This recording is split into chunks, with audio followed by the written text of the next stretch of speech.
साध संगत जी, प्रेम से कहना धन निरंकार जी। आशा करती हूँ आप सभी बहुत अच्छे होंगे। स्वागत है आप सभी का आपके ही चैनल पर। आज मैं आप सभी के लिए एक प्रेरणादायक साखी लेकर आई हूँ। तो चलिए आज की साखी सुनते हैं। साध संगत जी, बहुत पुरानी बात है। एक नदी के किनारे पर एक महर्षि का गुरुकुल था, जहाँ धर्म और अस्त्र शस्त्र चलाने की शिक्षा दी जाती थी। वहाँ अनेक शिष्य आते।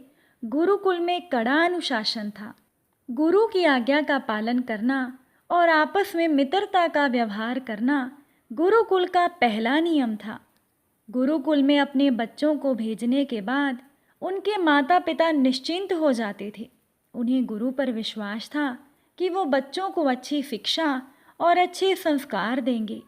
अब उसी गुरुकुल में विभूति, दक्षेश, सुवास और नवीन नाम के 4 शिष्य भी शिक्षा ग्रहण कर रहे थे। साथ संगत जी, विभूति और दक्षेश बहुत बुद्धिमान थे। हर विद्या सबसे पहले सीख लेते थे। बस उन दोनों में एक ही कमी थी कि वो दोनों बहुत ईर्ष्यालु थे। किसी और की प्रशंसा ना तो वो कर सकते थे और ना ही वो सुन सकते थे।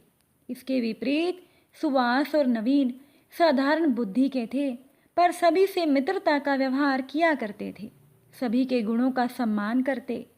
सुवास और नवीन ने अपने साथियों विभूति और दक्षेश को समझाने का बहुत प्रयास किया, लेकिन सब व्यर्थ। महर्षि को भी ये चिंता थी कि विभूति और दक्षेश को कैसे सुधारा जाए। वो दोनों बालकों में अहंकार और ईर्ष्या की भावना को खत्म करना चाहते थे, पर गुरुजी को उचित अवसर नहीं मिल रहा था। उसी नदी के दूसरे किनारे पर एक बस्ती थी। वहाँ एक जमींदार थे, जिनकी शिक्षा दीक्षा गुरुकुल में ही हुई थी। उन्हीं दिनों में वो जमींदार 4 धामों की यात्रा करके लौटे थे। उन जमींदार ने एक भोज का आयोजन किया।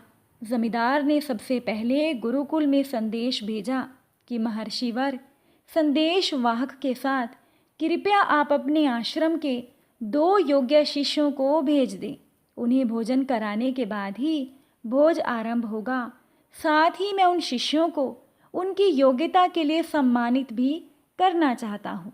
गुरुजी ने कुछ सोचकर विभूति और दक्षेश को बुलाया और कहा, नदी के उस पार रहने वाले जमींदार ने आश्रम के 2 शिष्यों को दावत के लिए बुलाया है। दावत के बाद वो उनकी योग्यता के लिए उन्हें सम्मानित भी करना चाहते हैं। गुरुकुल में तुम्हारी विद्या बुद्धि को देखते हुए मैंने तुम दोनों को चुना है। आज ही तुम्हें वहाँ जाना है। क्या तुम लोग वहाँ जाओगे? दोनों ने एक साथ कहा, अवश्य गुरुजी। दोनों शिष्य संदेश वाहक के साथ जमींदार के यहाँ पहुँच गए। जमींदार के घर पर भोजन की सुगंध वातावरण में फैली थी। जमींदार ने दोनों शिष्यों का स्वागत करते हुए कहा, भोजन तैयार है। आप दोनों दूर से आए हैं। पास ही एक कुआं है, वहाँ जाकर हाथ पैर धो लें, फिर आसन ग्रहण करें। कुएं का चबूतरा छोटा है। एक समय में एक ही व्यक्ति वहाँ खड़ा हो पाएगा, इसीलिए आप दोनों में से पहले एक जाए, फिर दूसरा। ये सुनकर विभूति झटपट उठा और कुएं की ओर चला गया। दक्षेश वहीं बैठा रहा। जमींदार ने दक्षेश को कहा, जो कुएं की ओर गए हैं, मैंने सुना है वो गुरुकुल के शिष्यों में सभी से श्रेष्ठ हैं और वो बहुत विद्वान हैं। दक्षेश ने ये सुनकर कहा, विद्वान? किसने कहा आपसे कि वो विद्वान है? अरे वो तो पूरा खच्चर है, खच्चर। दक्षेश ने क्रोध से कहा। ये सुनकर जमींदार ने कुछ नहीं कहा। थोड़ी देर के बाद विभूति वहाँ आया और दक्षेश कुएं पर चला गया। तब जमींदार ने विभूति से कहा कि मैंने सुना है जो कुएं की तरफ गए हैं वो सभी से विद्वान शिष्य हैं। ये सुनकर विभूति ने भी गुस्से से कहा, अरे विद्वान, आपको किसने कहा वो विद्वान है? वो तो पूरा बैल है, बैल। थोड़ी देर के बाद दक्षेश भी हाथ मुंह धोकर वहाँ पर आ गया। जब वो खाने के लिए बैठे तो उनके सामने जानवरों का भोजन, भूसा, हरी घास और चने का दाना परोसा गया। उसे देखते ही दोनों शिष्य क्रोध में भर गए और उन्होंने जमींदार से कहा, आपने क्या हमें जानवर समझा है? जो खाने के लिए हमें घास भूसा दिया है।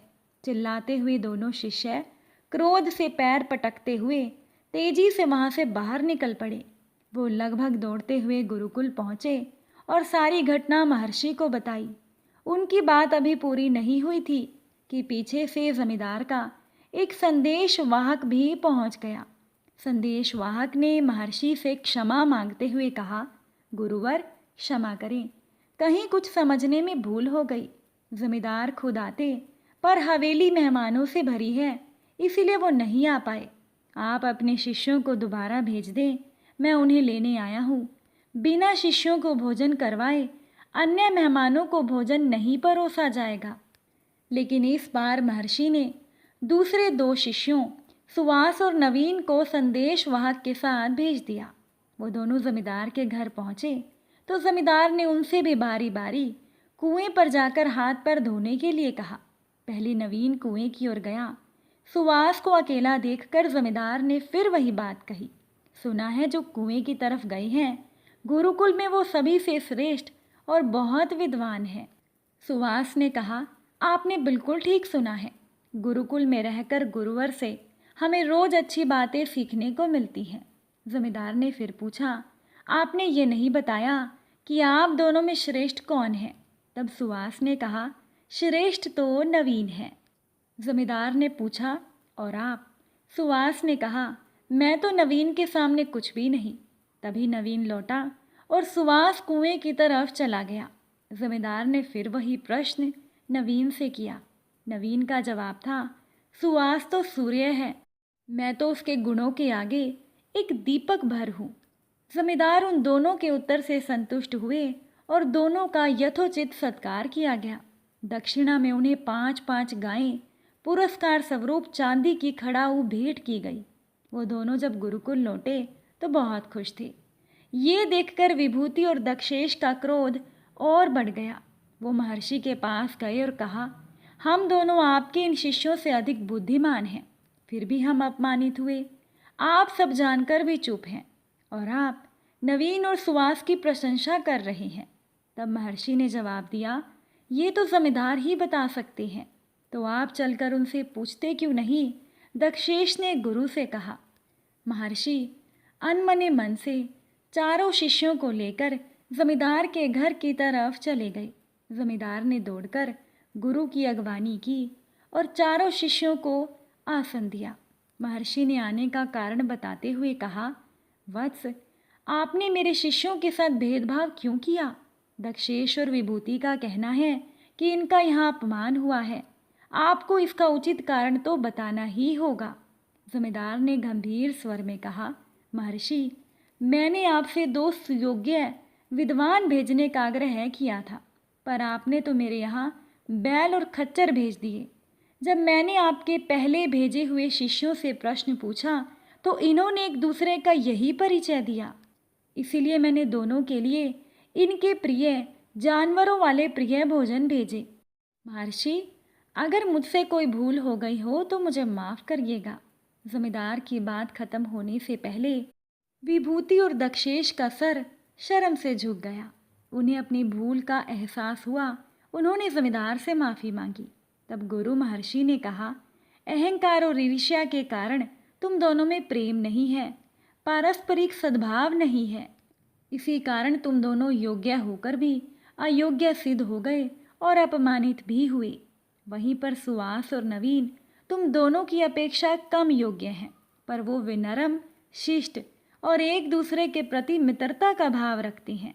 इसी वजह से वो सम्मानित हुए। सभी की भावना का कद्र करना, सबसे प्रेम करना, सबका सम्मान करना ही शिष्य को योग्य बनाता है।